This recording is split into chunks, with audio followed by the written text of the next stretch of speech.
मी आता जालन्यावरून निघालोय, पनवेलला चाललोय. इथून मागं पण माझ्यासोबत अशी 1-2 वेळेस घटना घडली. आजची ताजी घटना आहे बघा, लाईव्ह घटना आहे. हे किळे बघा, हे समृद्धी हवे. 1 तास झाले पोलिसवाल्यांना फोन करतो, समोरच्या गाडीचे 4 टायर पंक्चर झालेत. पोलीसची मदत अजिबात होत नाही या रोडवरती. इथून मागं पण 2 वेळा, आता पण फॅमिली सोबत आहे. हे बघा पूर्ण रस्ता जाम झाला. हे बघा पोलीस इथे उभे, अजिबात आता पोलीस आहे. खेळ दाखव, सगळे दाखव, खेळ पूर्ण खेळांजवळ उभे. इकडे घे, इकडे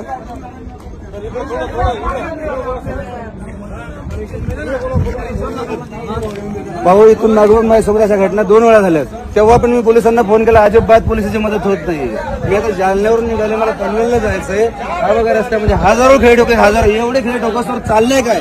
अर्धा रस्ता बंद करून जर चोर खेळ ठोकतात, पोलीस करतात काय? रोडवाले कॉन्ट्रॅक्ट करतो काय? काय सुविधा आहे रोडला? कशाला हा रोड बनलाय? हा समृद्धी एका लोकांचा जीव घ्या रोड बनलाय, तेच समजत नाही. व्हिडिओ व्हायरल करा हे आणि हे दाखवा या पोलिसवाल्यांना. अजिबात पोलिसची मदत होत नाही या रोडला.